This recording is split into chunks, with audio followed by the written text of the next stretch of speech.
Ternyata semua nama dalam bulan hijrah dipertahankan sampai ke sejak masa jahiliyah sampai dengan sekarang karena ada nilai-nilai kesesuaian dengan nilai syariat di dalamnya. Di antaranya Ramadan.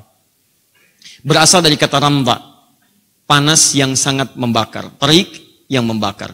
Kenapa dipertahankan namanya? Kata para ulama, bukan sekedar Allah menetapkannya dalam Al-Quran dan memilih nama ini, karena pada masa itu turun keterangan-keterangan dari Nabi SAW bahwa saat Ramadan ada ampunan Allah Subhanahu wa Ta'ala yang akan membakar dosa-dosa kita seperti panas membakar semua hal yang ingin dihanguskannya. Seakan-akan nama ini diberi nama dengan Ramadan, ingin memberikan kesan seperti pada saat itu ada panas yang sangat terik dan membakar, pada masa Ramadan akan turun ampunan dari Allah yang bisa membakar dosa-dosa setiap hamba.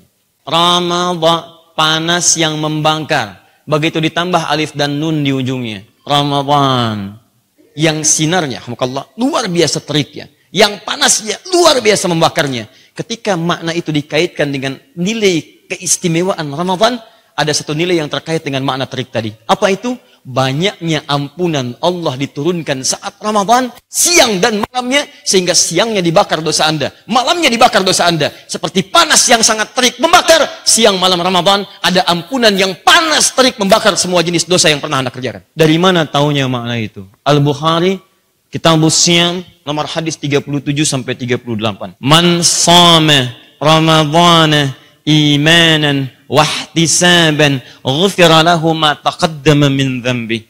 Siapa yang menunaikan puasa Ramadan, bukan yang lain. Man shama Ramadhana, man shama Ramadhana.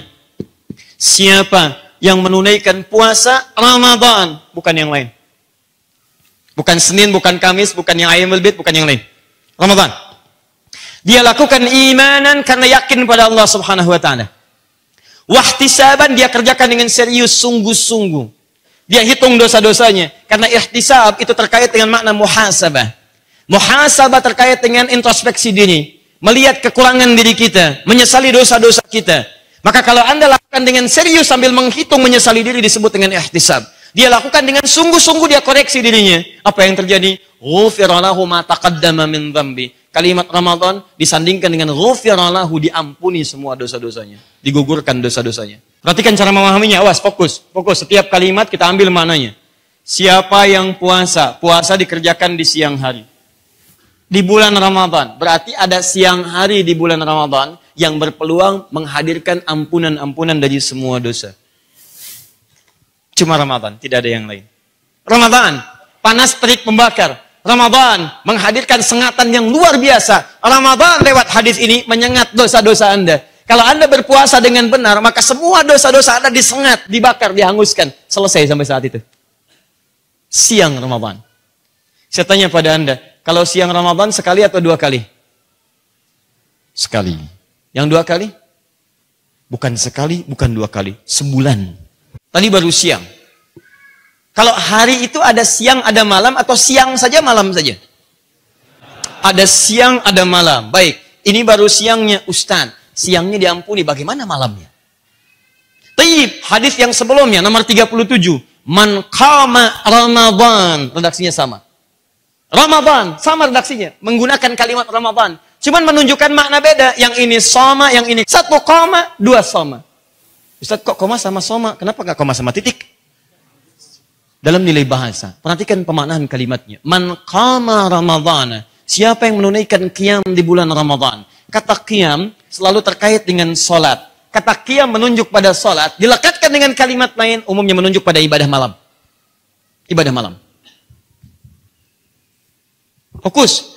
Man shama Ramadan. Man qama Ramadan. Yang ini menunjuk siang, ini menunjuk kepada malam. Siapa yang menghidupkan malam-malam Ramadan dengan memperbanyak qiyam, dia tunaikan qiyam di malam Ramadan. Begitu Anda kerjakan tarawih di bulan Ramadan, bukankah hukumnya sunnah? Ada rahasia saat Anda kerjakan itu. Lihat kalimatnya. Man qama Ramadhana imanan wahtisaban. Kalimat yang sama dengan ini. Ghufira lahu ma taqaddama min dhanbi. Siapa yang tunaikan qiyam di malam Ramadan, dilakukan yakin karena Allah. Kemudian dia koreksi dirinya. Begitu jeda, Assalamualaikum warahmatullahi wabarakatuh. Assalamualaikum warahmatullahi wabarakatuh. Dia jeda, koreksi diri. Ingat dosa-dosanya apa yang dia kerjakan dari siang tadi untuk diampuni pada malam harinya. Makanya Nabi dalam sela-sela itu beliau mengatakan, Allahumma innaka afuwun tuhibbul afwa fa'fu anni. Duhai Allah, Engkau Maha Pemaaf ya Allah. Engkau Maha Pemaaf. Aku mengakui banyak salah, padahal Nabi dijaga dari salah. Nabi dijaga dari salah. Tapi Nabi mengatakan aku mengakui banyak salah. Ya. Persis bikin kaget suasana ketika. Luar biasa. Banyak salah. Tuhibbul afwa fa'fu anni. Ya Allah, Engkau mencintai orang minta maaf. Saya mohon ampun ya Allah, ampuni saya. Maafkan saya. Di sela-sela rakaat dalam duduknya Nabi masih berzikir memohon ampunan, ihtisaban. Ketika kalimat itu turun, lihat kalimatnya, ghufira lahu ma taqaddama min dzambi. Turun ampunan Allah menghanguskan dosa-dosanya pada saat itu. Nih. Kadang-kadang siang baru diampuni, malam udah bawa dosa. Ada yang seperti itu, baru puasa selesai dosa diampuni, baru selesai puasa udah menimbulkan dosa yang baru. Alhamdulillah, teman-teman, kita sudah diampuni dosa kesempatan siang hari ini. Alhamdulillah, tidak seperti dia ya yang tidak puasa bersama kita. Sayang, tidak dapat ampunan Allah. Pindah palanya. Apa kaitan dengan pembahasan tadi nama Ramadan? Lihat, kalimat qama qiyam disandingkan dengan Ramadan. Dan kalimat ini dihadirkan dengan ampunan dosa-dosa. Ghufira lahu ma taqaddama min dzambi. Kalau Anda hanya sekedar melihat tekstual, Anda mungkin bisa katakan ini kan cuma pemaknaan diampuni dosa. Tapi ulama bahasa membahas lebih dalam makna ini. Mereka katakan, makna ini seakan-akan memberikan kesan bahwa dalam Ramadan bukan sekedar ada nuansa terik membakar pada masa itu. Karena tidak setiap orang menunaikan puasa Ramadan dilakukan pada saat panas terik. Oleh karena itu kita menggunakan sistem hijriah. Saking adilnya Allah menggunakan hijriah, itu muter waktunya. Dulu mungkin panas, sekarang belum tentu, bisa dingin Pak. Karena hijriah itu memberikan kesempatan pada setiap musim untuk mendapatkan Ramadan. Bayangkan kalau mendapatkan Masehi. Hukum puasa hanya menggunakan Masehi. Maka yang musim panas, panas saja tiap waktu. Yang musim dingin, dingin aja. Di Indonesia nggak kerasa karena nggak ada musim panas, nggak ada musim dingin. Tapi ketika Anda keluar, konsekuensinya banyak Pak. Musim panas di Arab disebut puasa ibadah. Subuhnya jam 4, maghribnya jam 8. Tapi waktu berputar, kadang semi, kadang musim gugur kharif, kadang masuk ke musim dingin. Begitu musim dingin disebut dengan puasa nikmat. Karena subuhnya jam 7, maghribnya jam 6. Muter. Sekarang orang bertanya, kalau disebut ini musim panas, kok ditunaikan pada musim dingin? Maka bagian kedua mengatakan, jangan lihat musimnya pada saat itu. Tapi ada makna yang ingin dilekatkan di dalamnya. Seperti Ramadan memiliki makna terik yang membakar, kalau Anda serius saat di bulan Ramadan, siang malam, bisa dibakar dosa-dosa Anda di hadapan Allah Subhanahu wa Ta'ala. Kalau Anda memohon ampunan dari. Paham? Tayyib. Jadi, dari sini kita bisa katakan, lewat hadis ini, bahwa Ramadan, di antara keistimewaannya kenapa disebut dengan Ramadan, Ramadan memberikan peluang kepada kita menghadirkan ampunan setiap harinya, siang dan malam.